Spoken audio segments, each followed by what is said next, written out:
தமிழ் மன்னர்கள் எல்லோரும் நான் மதிக்கிறதே இல்லை, எனக்கு மதிப்பு கிடையாது. தமிழ் மன்னர்கள் மீது எனக்கு மதிப்பு கிடையாது.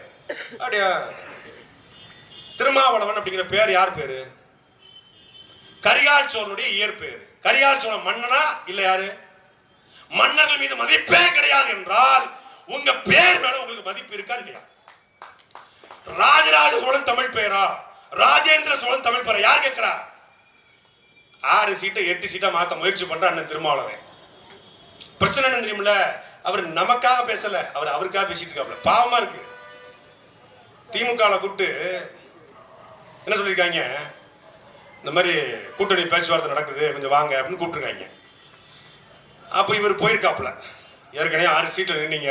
ஆமாம் நின்னுங்க, இந்த முறை நீங்கள் கொஞ்சம் அசஸ் நீங்கள் சொல்கிறதா நின்றுக்கிறேன் அப்படின்னு.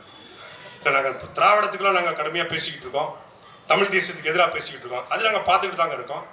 சீமானுக்கு எதிராக நான் தான் ஃபுல்லாக ஸ்டஃப் கொடுத்துட்டு இருக்கேன். ஆமாம், அதை பார்த்துட்டு தாங்க இருக்கோம். சனாதனத்துக்கு எதிராக நான் தான் ரொம்ப டஃப் கொடுத்துட்டு இருக்கேன், அது நாங்கள் பார்த்துட்டு தாங்க இருக்கோம். இதெல்லாம் பண்ணுறதுனால நீங்கள் கொஞ்சம் கூட்டி கொடுக்கணும் அப்படின்னு. அப்படியா? சரி சரி. இப்போ நீங்கள் 6 சீட்டில் நின்னீங்க, இந்த முறை நீங்கள் 6 சீட்டில் நில்லுங்க. ஏங்க ஏங்க வேங்கவேல் பிரச்சனை வந்துச்சுங்க, நான் தாங்க நின்னேன் கூட. உங்களுக்கு மேல் பாதி பிரச்சனை, பறையரும் பன்னீரும் கோயிலுக்குள்ள போக முடியல. உங்க மேல ஃபுல் சார்ஜ் வந்துச்சு. திமுக ஆட்சி, சமூக நீதி ஆட்சி. ஆனாலும் கோயிலுக்குள்ள ஒரு பறையரும் மண்ணீரும் போக முடியல. கோயிலுக்கு சீல் வச்சான்னு சொன்னாங்க. உங்களுக்கு முட்டு கொடுத்து நின்னுங்க. என் கட்சிக்கார மண்டையை உடைச்சிங்கள கேட்டனா, என் கொடியை வெட்டினீங்கள கேட்டனா, எவ்வளவு அசிங்கப்படுத்திருப்பீங்க கேட்டனா. என் துணை மேயர் கொடுத்தீங்க, துணை மேயரை டம்மியா போட்டு விட்டுட்டு நீங்களே மேயரா இருக்கீங்க. இதெல்லாம் கேட்டிருப்பனா இவ்வளவு அசிங்கப்படுத்தியும் அவமானப்படுத்தியும் துக்கப்படுத்தியும் துயரப்படுத்தியும் கஷ்டப்படுத்தியும் கருமாயப்படுத்தியும் உங்க கூட கிடக்கிறனா நீங்க கொஞ்சம் மேல கொடுங்க இருக்காங்க. இவ்வளவு பண்ணிருக்கீங்களா?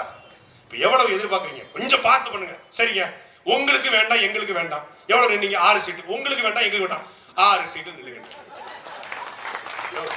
என்ன பாராளுமன்றத்தில் என்னுடைய கர்ச்சனை என்பது டைகர் ஆஃப் தி பார்லிமெண்ட் என்று நான் முழங்குறேன். அம்பேத்கரியம் பேசுவேன், பெரியாரியம் பேசுவேன், பூண்டு வெங்காயம் பேசுவேன், எல்லாம் பேசுவேன்.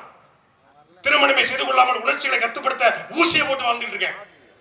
ஏர்போர்ட் மூர்த்தி சொன்னது. அதுக்கு தான் அவரை கைது பண்ணி குண்டாசல போட்டாங்க.